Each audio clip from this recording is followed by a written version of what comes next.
वो अनफ़िक़ अला अयालिका मिन तूलिक, अपनी फैमिली पर, अपने बीवी और अपने बच्चों पर ज़रूरत के मुताबिक खर्च करो, कंजूसी मत करो। बीवी को खर्चा दो जितना दे सकते हो, जितना मुनासिब है। बच्चों की पढ़ाई लिखाई का खर्चा, बीवी का खर्चा, कपड़ा लत्ता, खाना पीना। मेरी बहनें अगर हैं तो सुनो, आज तुम्हें खुश कर देता हूँ। अगर तुम्हारा पति तुम्हें पूरा पूरा खर्चा नहीं देता है तो तुम अपने पति की जेब से उतना पैसा उसको बताए बगैर ले सकती हो जितनी तुम्हें ज़रूरत है। माफ़ कीजिएगा, 150 रुपये साड़ी की ज़रूरत है तो 3000 मत लेना। मैं ये बातें बहुत कम बताता हूँ, इसलिए कि एक जलसे में हम अपनी बीवी को लेकर गए थे और वहाँ हमने ये बता दिया, दूसरे दिन मेरी ही जेब से 5000 गायब हो गए। तो इसलिए थोड़ा डर लगता है, औरतें नाजायज़ फ़ायदा उठाने लगती हैं। फिर बीवियों को चाहिए कि वो अपने शौहर की जेब से उतना लें जितने में बच्चों का, और वो बगैर बताए भी ले सकती है। इसको चोरी में नहीं लिखा जाएगा, क्योंकि औरत आपके पैसों की हकदार है और आप अपने बच्चों पर खर्च करें, ये आपकी जिम्मेदारी बनती है। बहुत ज़्यादा नहीं, बिल्कुल कंजूसी भी नहीं। अब आधा किलो गोश्त की ज़रूरत है, आप 250 ग्राम ला के देना, इतनी पका चल, ये भी नहीं खर्च कीजिए। मियाँ बीवी में बहुत प्यार मोहब्बत भी होनी चाहिए। और सुनो, औरतें अगर कभी गुस्सा हों तो शौहरों को चाहिए, आप लोगों को, हमें और आपको, कि उनकी कुछ सुन लें। ज़रूरी नहीं कि अपनी बीवी की हर बात का जवाब दें। हज़रत उमर फ़ारूक के पास एक नौजवान आया शिकायत लेकर अपनी बीवी की, तो उनके एक बाहर कमरा बना हुआ था, उस कमरे में बैठ गया। तो क्या अभी हज़रत उमर निकलेंगे तो अपनी बीवी की शिकायत करेंगे, लेकिन देख रहा है कि अंदर आवाज़ आ रही है। दरवाजे पे कान लगाया तो क्या सुन रहा है कि उनकी बीवी उमर के ऊपर बरस रही हैं, साहब तुम तो चले जाते हो, पकने को कौन लाएगा, खाने को कौन लाएगा, आटा कौन लाएगा, चावल कौन लाएगा, ये कौन लाएगा, तुम तो चले जाते हो, तुम्हें फिक्र होती है फिर घर की। हज़रत उमर सर नीचे डाल के कर रहे हैं। ये कहने लगा, लो, ये उठ के चलने लगा। हज़रत उमर थोड़ी देर के बाद घर से निकले, कमरे में आए, कहें यहाँ तो एक आदमी बैठा, देखा वो जा रहा है, उसको आवाज़ दी, ए हेलो हेलो सुनो। उसने पीछे मुड़ के देखा, इधर आओ, इधर इधर। जी, तुम तो मेरे पास आए थे ना? जी। हाँ बोलो, किस काम से आए थे? नहीं नहीं अमीरुल मोमिनीन, अब वो कोई काम नहीं है मेरा, मैं जा रहा। अरे नहीं, तुम इतनी दूर से आए, काम बताओ, क्या काम था बताओ तो सही। कहा वो मेरा क्या काम था, वो था, लेकिन वो आपके बस का नहीं है। मैं अमीरुल मोमिनीन हूँ, मेरे बस का नहीं है, मुझे लोगों की खिदमत के लिए लोगों ने अमीर बनाया और मेरे बस का नहीं है। कहा अमीरुल मोमिनीन, मेरी बीवी मुझे उल्टा सीधा बोलती है, इतना बोलती है मैं सुन नहीं पाता हूँ, मैं ये शिकायत लेके आया, मैंने सोचा आपसे करेंगे, सुन रहा हूँ या देखता हूँ कि आप तो खुद ही उसी बीमारी में मुब्तला, आप तो खुद अपनी बीवी के सुन रहे हैं, तो मैंने सोचा कि जब आप खुद अपना इलाज नहीं कर पा रहे तो मेरा क्या करेंगे, मैं चल दिया। कहा बैठो, सुनो। कहा क्या?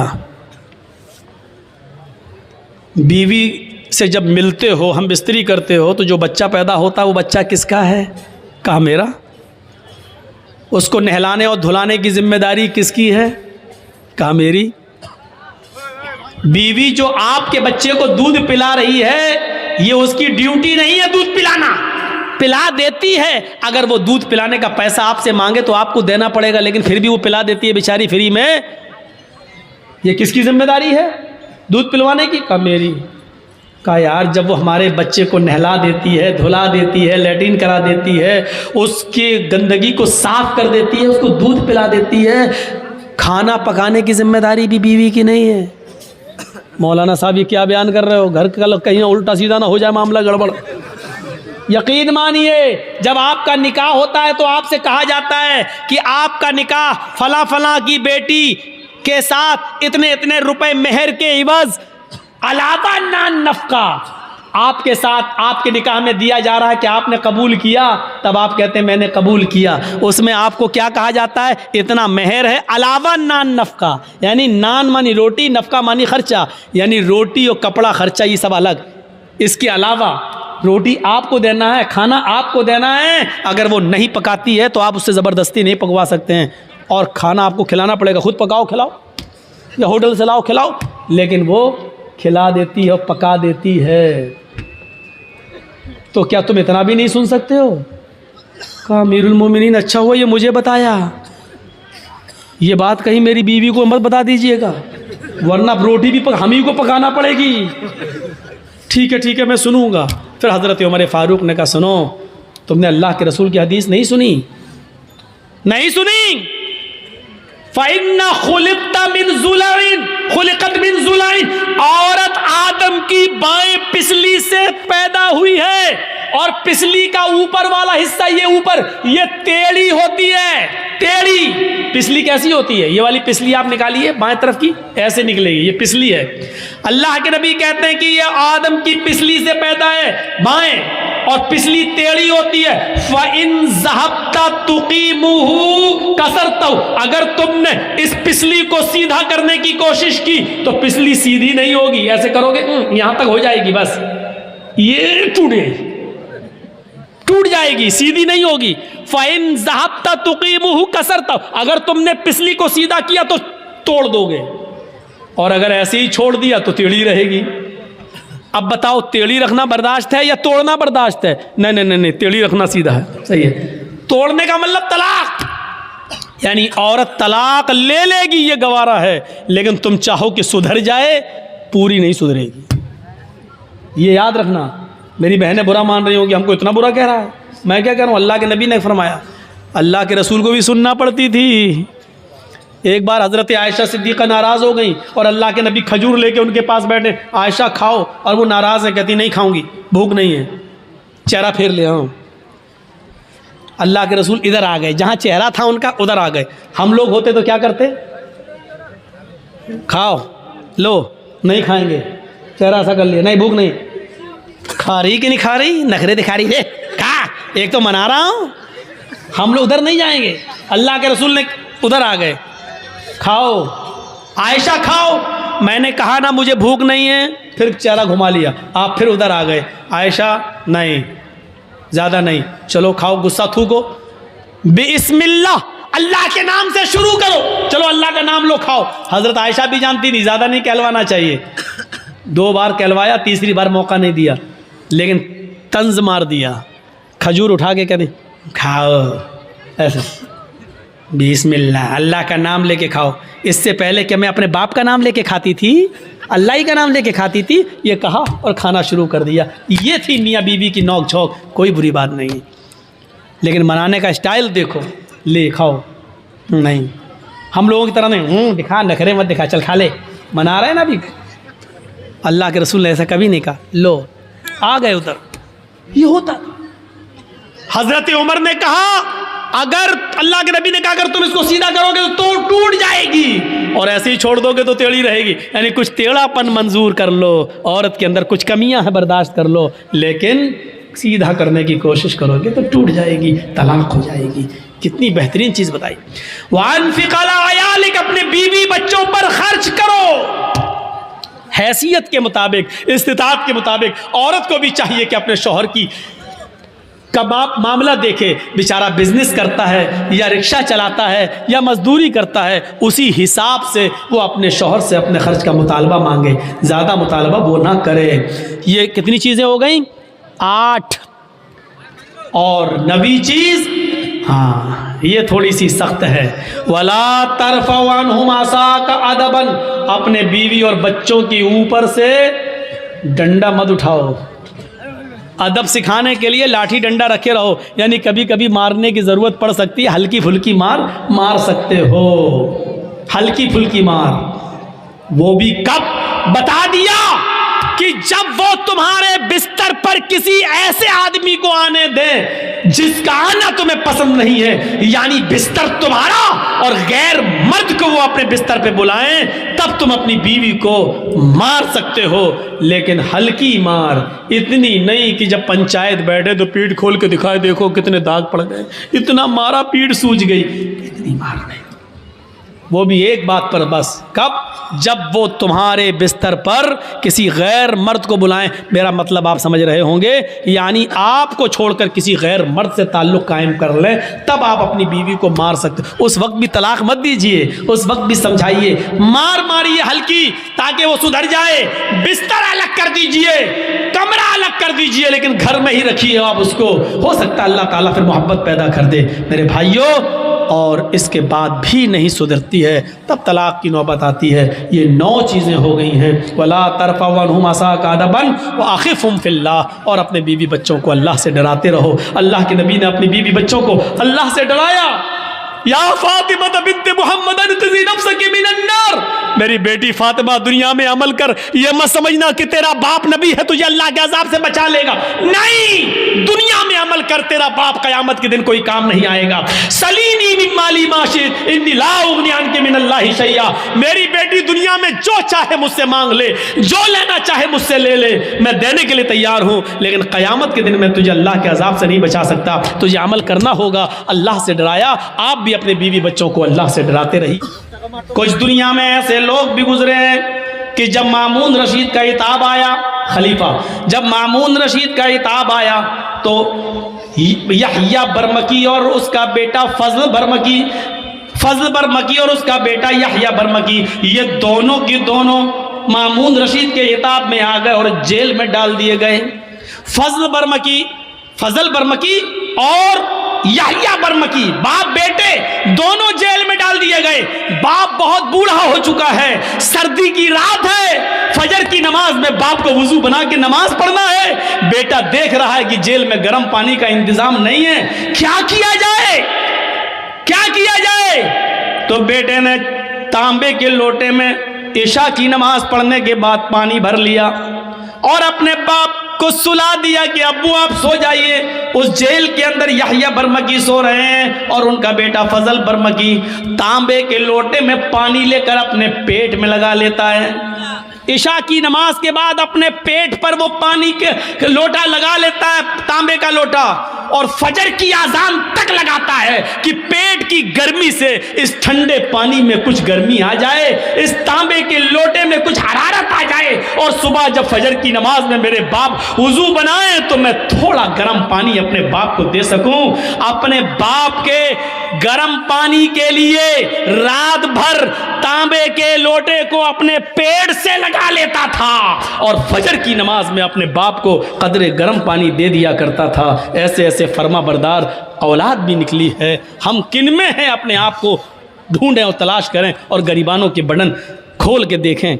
हम सोच तो सकते हैं ना हम किस में हैं, नाफरमानी करने वालों में या इसमें फर्मा बरदारी करने वालों में। वक़दा रब्बुका अल्ला ताबुदू इल्ला इय्याह व बिल वालिदैनि इहसाना, अल्लाह के अलावा इबादत किसी की नहीं, और इबादत के फौरन बाद माँ बाप के साथ एहसान करो। व बिल वालिदैनि इहसाना, मैं बड़े ताज्जुब में था कि अल्लाह ने यहाँ पर एहसान क्यों कहा है। एहसान के अंदर हर नेकी शामिल है। ये नहीं कहा अल्लाह ताला ने कि माँ बाप के साथ उनकी बीमारी में अच्छा सलूक करो, ये नहीं कहा। ये नहीं कहा कि उनको खिलाओ, ये नहीं कहा, क्योंकि अगर कह देता खिलाओ तो एक ही माना होता। लेकिन अल्लाह ने क्या कहा, वबिल वालिदैनि एहसाना, एहसान करो। एहसान का मतलब अगर उनको दवा की ज़रूरत है तो दवा ला कर दो। अगर वो कमर के दर्द के शिकार है, बिस्तर पे लेटे रहते हैं, उन्होंने कहा कि बेटे मुझे ज़रा बाहर बैठने का दिल कर रहा है, तो अपनी पीठ पर लाद कर उनको घर के बाहर उनको हवा खिलाओ, बिठाओ। अगर उनका दिल कहता है कि बेटे मुझे फ़लाँ जगह लेके चलो, तो उनको अपने कंधे पे उठाकर उधर भी लेके जाना पड़ेगा। नेकी, एहसान में हर नेकी शामिल है, हर नेकी, जिस चीज़ की भी ज़रूरत है। हज़रत उमर फारूक ने एक सहाबी को, एक शख्स को देखा कि वो खाने काबा का तवाफ कर रहा है और उसने अपनी माँ को अपने कंधे पर उठा रखा है। हज़रत उमर फारूक ने उसको देखकर मुस्कुराया, फरमाया तुमने जन्नत कमा ली, तुम अपनी माँ को तवाफ करा रहे हो इस हाल में कि तुम्हारी माँ लंगड़ी है और आंखों से अंधी है। तुमने अपनी माँ को तवाफ कराया, अपनी गोद में लाद कर उसको खाने काबा का तवाफ करा रहे हो, तुमने जन्नत कमा ली।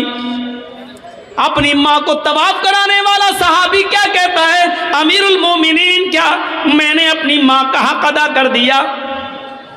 मैं अपनी माँ का पेशाब पायखाना धोता हूँ क्योंकि आंखों से अंधी है, पैरों से लंगड़ी है।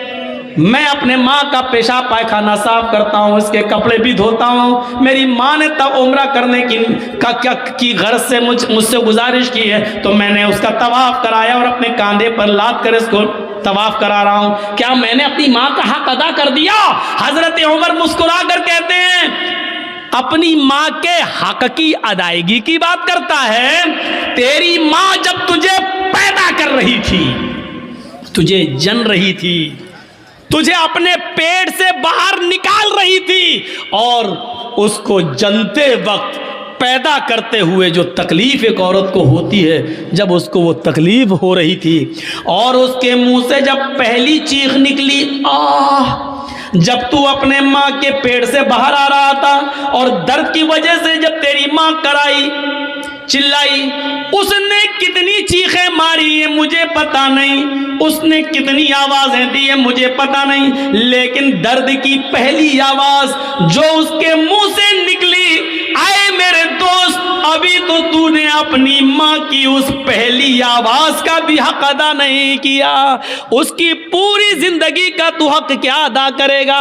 अभी तो तूने अपनी माँ के पैदा करते वक्त होने वाली तकलीफ की पहली दर्द की आवाज का भी हक अदा नहीं किया।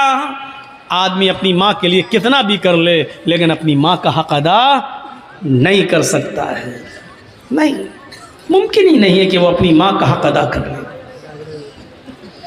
तो दूसरी चीज, वला तउक्कन वालिदैक व इन मराकन तखरुज मिन अहलिका व मालिक।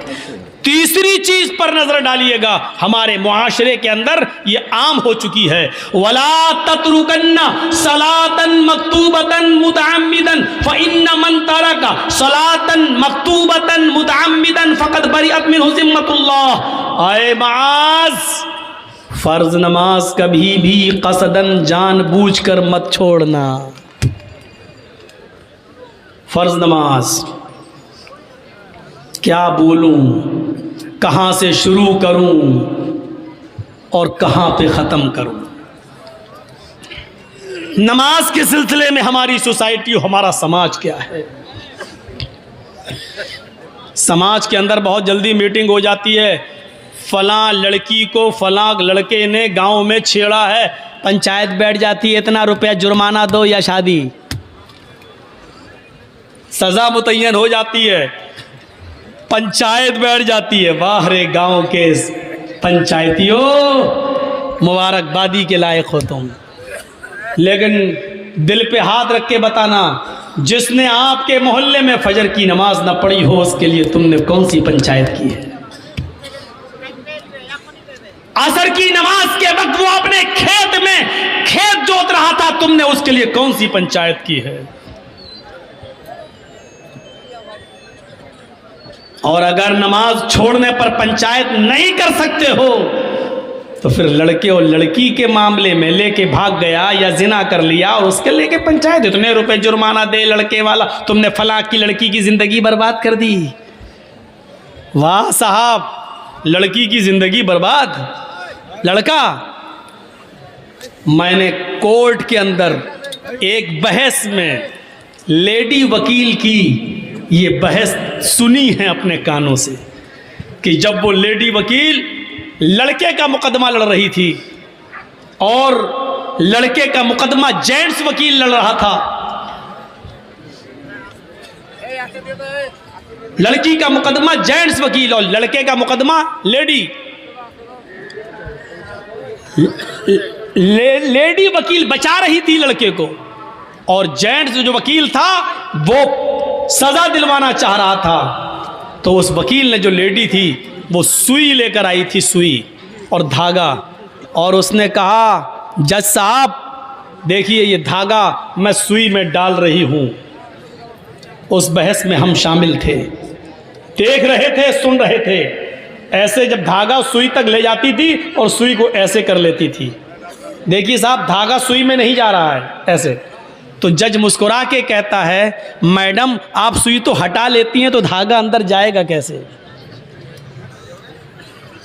कहा, जज साहब अब आपको फैसला कर देना चाहिए, जब लड़की खुद अपने आप को अगर बचाने लगे तो लड़का उसके साथ रेप कर कैसे सकता है? मेरे कहने का मकसद यह है कि लड़के की रेप की जुर्रत तभी होती है जब लड़की की तरफ से उसको इशारे मिलते हैं, उसको मौके मिलते हैं, उसको अवसर मिलते हैं, उसको टाइम मिलता है, उसको जगह मुतय्यन की जाती है। उस वक्त जिना कह लो या रेप कह लो या ये कह लो कि जिना बिर रजा। और फिर जब उस लड़का लड़की से शादी के लिए मना कर देता है तो लड़की इसी रजामंदी के साथ किए हुए जिना को रेप में चेंज कर देती है, रेप में बदल देती है मेरे भाइयों। और जज को फैसला सुनाना पड़ा और लड़के को बाइज्जत बरी करना पड़ा। मुकदमा लड़ने वाली अगर कायदे की हो और बचाने पे आ जाए तो बचा लेती। हम कहां से शुरू करें नमाज का मामला? दो तीन बातें बता दूं, यहीं से अंदाजा लग सकता है कि नमाज का मामला क्या है। अब्दुल्ला इब्न बाज, शेख इब्न बाज से मसला पूछा गया। एक औरत ने मसला पूछा कि मेरा शौहर नमाज नहीं पढ़ता, क्या मैं अपने शौहर के साथ, बेनमाजी शौहर के साथ रह सकती हूं या नहीं? शेख इब्न बाज ने कहा कि उसको तुम नसीहत करो, उसको तुम समझाओ, 3 दिन, 10 दिन, 20 दिन, 1 महीना, अगर वो मान जाए और नमाज पढ़ने लगे तो ठीक। उसने फिर मसला पूछा कि कई सालों से मैं समझा रही हूं लेकिन नमाज नहीं पढ़ रहा है, मेरा अपने बेनमाजी शौहर के साथ रहना जायज है या नाजायज? शेख इब्न बाज ने फतवा दिया कि एक मोमिना औरत का, एक नेक औरत का बेनमाजी आदमी के साथ रहना सरासर हराम है। उस औरत ने फिर पूछा शेख इब्न बाज से, मेरा हस्बैंड मुझे तलाक नहीं दे रहा है, वो कहता है मैं नमाज नहीं पढ़ता हूं तो क्या हुआ, लेकिन मैं तुझे तलाक नहीं दूंगा, अब मैं अपने शौहर को कैसे छोड़ूं? शेख इब्न बाज का फतवा था कि जब तेरा शौहर नमाज ही नहीं पढ़ता और जब नमाज नहीं पढ़ता तो वो मोमिन ही नहीं है, और जब मोमिन ही नहीं है तो तू उसके निकाह में ऑटोमेटिक नहीं है, और जब उसके निकाह में तू नहीं है तो तलाक की जरूरत ही नहीं है। निकाह काजी से फिस्क करा और एक हैज, एक पीरियड इंतजार करके अपना दूसरा निकाह कर ले, शौहर तलाक दे या ना दे, क्योंकि बेनमाजी जब मोमिन ही नहीं है तो तलाक की जरूरत भी नहीं है, तो इद्दत गुजार के दूसरा निकाह कर सकती है। यहां से आप अंदाजा लगा सकते हैं मेरे भाइयों कि एक नमाज पढ़ने वाली औरत को बेनमाजी शौहर के साथ रहना जायज नहीं है।